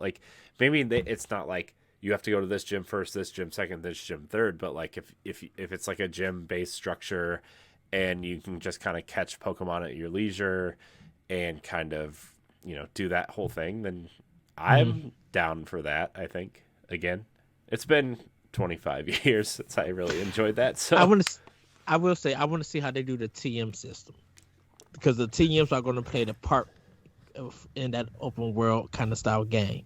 Because if the TMs are just not in the game, or anyone can just use it, any Pokemon or can use it at any time. I think that's what's going to make it really open world. Because sometimes the cities in the games, they're blocked. The path is blocked off because you don't got that TM for that certain Pokemon to unlock it. Yeah. Plus, the duck is ripped right out of DuckTales. Who's lying to yourself? Yes.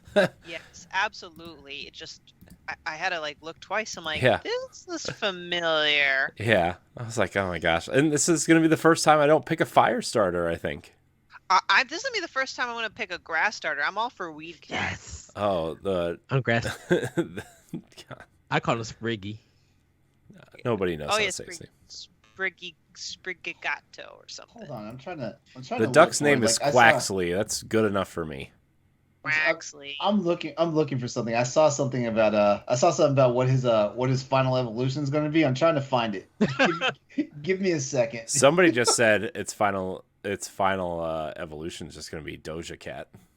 Doja Cat. I'm like, well, maybe you've swayed me, I guess. I don't know. Oh, hold on. I found it. Hold on. I was sending to the... Stephanie and LeRon, I was telling Corey that Jack posted in the chat. I saw that. Or he was like, yeah, it was like a green cat. Something else. The fire one was looking like a Bubble Bop. Was looking like Bob. And I fell out laughing. And I love Bubble Bobble. I love that puzzle game. But when they showed that, I that Jack, I'm like, no one knows about this game, and I'm just on the floor dying in tears. Wow. All right. I'm calling it. This is the final evolution for that Pokemon. This right here. This is the one. Oh Lord. Wait, how come I'm missing this? Do what? It's in the It's in Skype the chat. chat. Yeah. Oh, well, I'm not getting anything. Oh. That makes me sad. Oh well, it's I'll Hang explain on. to you. It's buff Donald Duck with a speedo on. Okay. So Hang on, Steph. I'll send it to you. I'll send it to you on Discord. Thank you. Man. Well, should we wrap it there? Is Yeah. that where we're wrapping it? Yeah, I think Yeah. that's good. I do too. We've been going for an hour and 45 minutes. It's go time. I want to thank everybody for watching and or listening to this episode of the Boss Rush podcast. You can follow us on Twitter at Boss Rush Network. You can email the show, bossrushnetwork@gmail.com. We encourage you to listen to our network of shows, including Nintendo Power Block, Crossroads, Standard Def, After Dark, and so many more. You can check out all of our content on bossrush.net. Ed, thanks for stopping by tonight. Thank you guys for having me. Even though I'm going to see you tomorrow night again as well. Where can we find you? You guys can find me on Twitter at ThatRichardCode. You can check out Nintendo Power Block live on Mondays and Wednesdays. You can check the recorded episode and our audio episode on Anchor FM. And also, everybody, Optional Opinion is coming back on SoundCloud, so you guys can check that out also. Yeah. Word. Got some good episodes coming from that podcast, so really can't wait for you guys to check it out. Ed doesn't podcast enough, guys. LeRon, where can we find you? You can find me on social media at Exodus803. It's also my Twitch and YouTube channels. It's also my Gamertag PlayStation Network as well as Steam. Don't forget, Tuesday nights, 8 p.m. Eastern Standard Time on twitch.tv/Exodus803, Crossroads PlayStation Podcast show, which is rebranding now. So it would be called Crossroads, the something or other. I haven't made a decision yet on what it's going to be called. So just keep a lookout for that. And I am the main host for Boss Rush After Dark. Stephanie? Yeah, and I definitely recommend Crossroads if you don't want to hear my voice. So. Whoa. Oh, that's mean. I'm kidding. People want You Stephanie to host more. You can find me on Twitter and Instagram at Klimov, KLIMOV_author. And yeah, you'll see me on After Dark and some Standard Def episodes hosting the Disney, classically animated Disney movies. Oh, and one more thing, everybody. Check Stephanie out on another Zelda podcast. She does a fantastic job talking all things Zelda. Oh, thank you, Ed. Yeah, I did have an article that just got released like a week ago, and I wrote an article on what are some Zelda-likes, which I know is not a thing, but I'm just going to say it, Zelda-like games that you can play in between dry spells. Blossom Tales. Alondra. Ooh, I didn't think of that one. That's Rondia. Blossom Tales. You know, Blossom Tale's coming out with a sequel this year, you know? Is it? Yeah. Great. Mm. You can find me at IamCoreyHD on Twitter and Instagram. You can find me hosting Standard Def, the MCU side of it with LeRon. We're also doing Indiana Jones in review right now. You can also find me on After Dark and Nintendo Power Block. So, yeah. Well, thank everybody for watching and or listening. Remember to like, subscribe, share, rate, and review wherever you listen to our show. 5 stars, please. Really appreciate it. Thank you guys so much for watching.